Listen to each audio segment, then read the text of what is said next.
Hello and welcome to Guido Talks. It's been a very busy week in Westminster, and next week is going to get even busier because we are expecting Sue Gray's report to finally drop.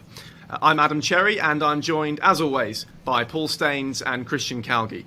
So, Paul, where are we with this? We've got a Tory leadership race sort of happening in the background. We've got Sue Gray's report expected next week. What's the state of play? What are people thinking? The state of play is we've had an unsuccessful semi-push that's been sparked off by the new intake of 29ers. We've got the Sue Gray report next week, which all the heavyweights in the cabinet have been telling us to wait for. And I expect, whatever she says, we'll have another round of attempting to no confidence or put in letters Gray and Brady and spark a leadership contest. Now, the thing about that is, I'm not sure the leading contenders are really keen to do it at this moment. I think they'd rather wait till after the May local elections and see the lie of the land. Also, what is the plan? Are the Tories going to get rid of the most successful political campaigner for a generation, who's won the biggest majority in a generation, because a load of poshos in Downing Street were guzzling cheese and wine? I don't think that makes sense. It's not exactly Suez, is it? Yes, the public are angry, but that anger might dissipate. Boris has the ability to reach parts of the country that no one else does. The public might be exasperated with him, but they can fall back in love with him again. Who knows? The current running is that the likes of Andrew Bridgen and the rest of them are going to try again. Andrew Bridgen has put in letters against David Cameron, Theresa May. In fact, it's unusual for him to wait 3 years before putting in a letter to Gray and Brady. He must be getting slow in his old age. So, there's a lot to unpack there. Why don't we start with the runners and riders of this contest? As you say, none of them really want this before May, because why would you want your fingerprints over what's inevitably going to be, or what may well be a disaster for them? Nonetheless, we've got Rishi Sunak, Liz Truss, Nadhim Zahawi, Jeremy Hunt, Penny Mordaunt. There's a big field. Christian, what do you make of? Let's start with Rishi and Liz Truss. What do you make of those two? They're the two leading candidates. Yeah, I mean, there's a big question mark over this leadership election because Boris Johnson was very much the exception in the 2019 leadership election. The conventional wisdom for the last few decades in Tory leadership elections has been that the front runner is not the winner. And you think about David Cameron and Theresa May and Haig and Thatcher, and Boris really was the only one who started in a major way as the front runner and had that status all the way through. Now, the question is, does that revert, or are we now into a period where the big beast gets it and canes it throughout the whole race and ends up winning? If that's the case, then it is going to be Rishi or Liz. I have to declare my interest in this conversation. I first heard about Rishi Sunak when he took over from William Hague as the Richmond constituency MP, which was my constituency. So I've had an eye on this guy for, 7 years now, and have always found him to be an incredibly impressive politician. In fact, one of the things I think a lot of people don't realise about the guy, because he is so new and obviously has this reputation that he built up during COVID through our TV screens during those press briefings, is, he is actually more charismatic in person than he comes across on TV. And I think that's a fascinating dynamic which has not yet been thought about much when we're discussing these things. He's one of those people that you sort of is so energetic in person. He does have that sort of Cameronite touch. Say this. Well, I can remember people saying, "Oh, Gordon Brown is." Yes, but the point I'm making is that the point that I'm making, unlike Theresa May or Gordon Brown, is this guy is charismatic on and off screen, and I think that annoys quite a lot of people. He's quite difficult to attack, and he is the most popular.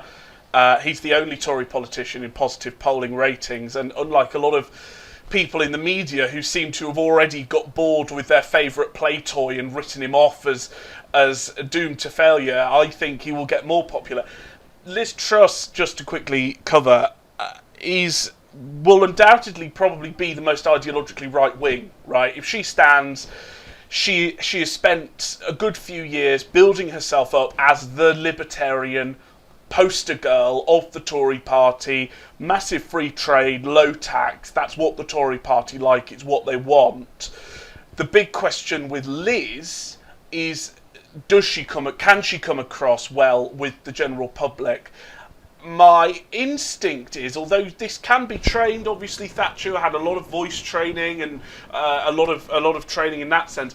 My sense is Liz could end up being quite like a Theresa May character, in that she starts off incredibly popular with the parliamentary party, and the moment she has that public hurdle where she has to try and connect with the public and come across well in front of them, she may not prove the most charismatic person, and that is something the Tories need to worry about.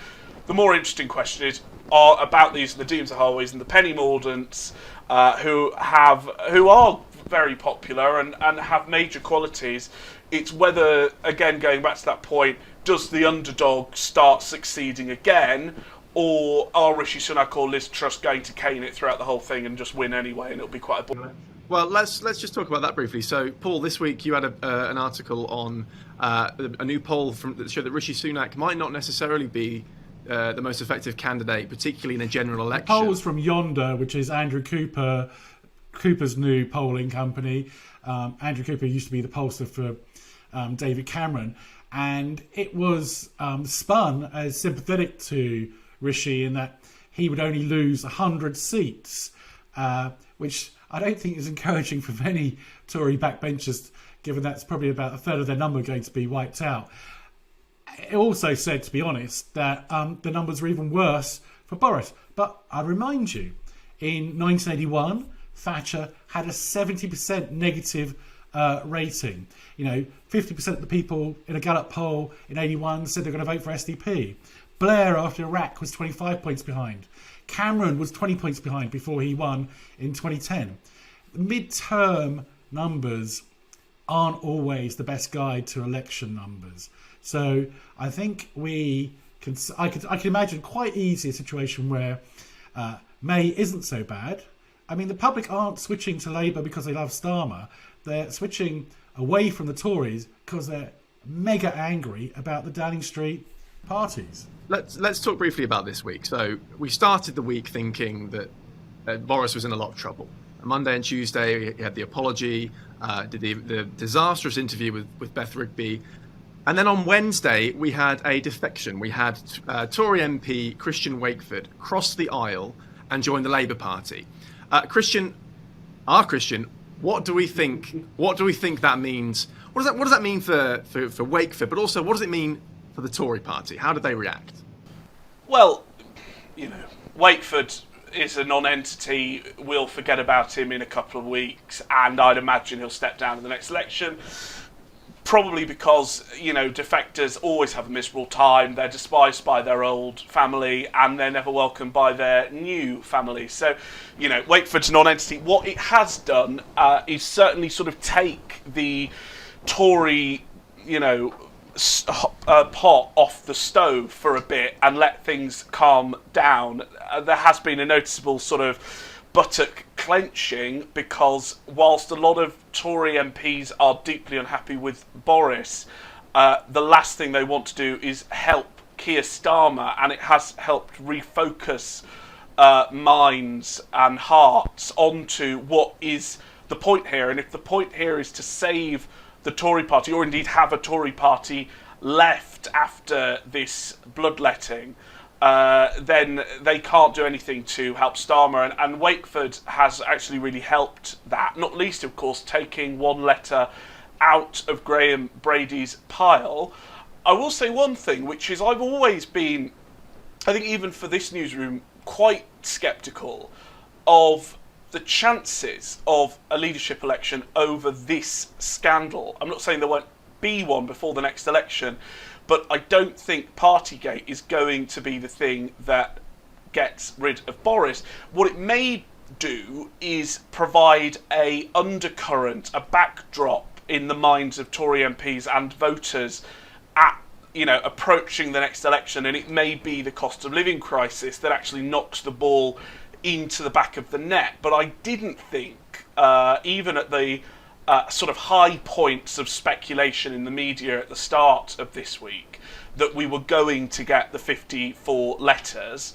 My personal expectation is we're probably between 30 and 35, and that's providing that more letters haven't been pulled out of Graham Brady's pile since the Christian If you're right welfare about the defection. cost of living crisis, then that won't play very well for Rishi in the eyes of the general public, will it? Because he's the man who will be fronting the whole economic agenda. So, there is, I'm half joking here, but there is a alternative strategy where after the summers, the economy gets into difficulties over inflation, Boris fires Rishi after clearing out Downing Street, bringing back Lord Frost, who'd be very positive on the backbenches, adopts a tax-cutting agenda, and is back in the away at the polls. It's certainly fair to say that there is a very uncomfortable paradox here for Rishi, which is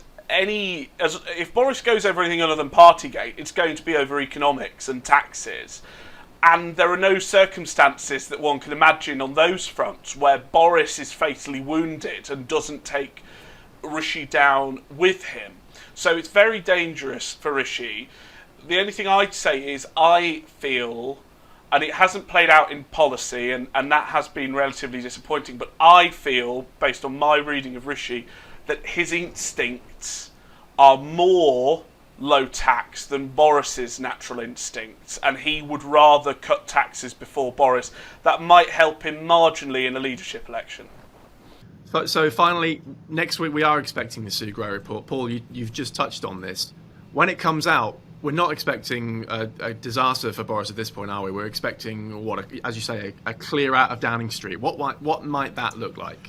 I think Dan Roosevelt is widely tipped to be in trouble, and the Permanent Secretary, Martin Reynolds, who sent the email about the socially distanced booze, bring your own booze party, he should be fired, shouldn't he? I will just say, sorry, before we cut off, a couple of MPs have voiced to me something I think is true, that, we talk about Reynolds and Rosenfield and Case and Doyle. We can talk about clearing out half of Downing Street, and I honestly don't think we'd miss most of them. I don't think we'd notice if we got rid of most of them, other than in a public purse sense. But there is a wider problem, which is, there's this absurd story at the moment about the whips abusing MPs. That's not the story. The story is the whips not knowing the 2019 intake. The problem is the whipping operation not knowing the backbenches on Boris's behalf and making fundamental mistakes over issues of policy, over things like Owen Paterson. The whip's office has to be cleared out. Mark Spencer has to go. Also, the PPS structures need totally resetting. There are too many 2019 MPs in PPS roles who are meant to be the government's voice on the backbenches, but don't know how to do the job properly. And I think that is such a wide-ranging structural change that needs to happen. There's a very big question over, even if he does stay in the job, whether Boris will have the political capital free to make that many changes and still have any friends left in SW1. I also think whipping in an age of WhatsApp is very, very difficult. Well, that just about does us for this week. As always, you can subscribe to the show on YouTube by pressing the red subscribe button. We're also available on Apple Podcasts, Google Podcasts, anywhere where good podcasts are available. As always, stay tuned to orderorder.com every week, and we'll be back hopefully next week when the new Sue Gray report is finally released. Thanks for watching.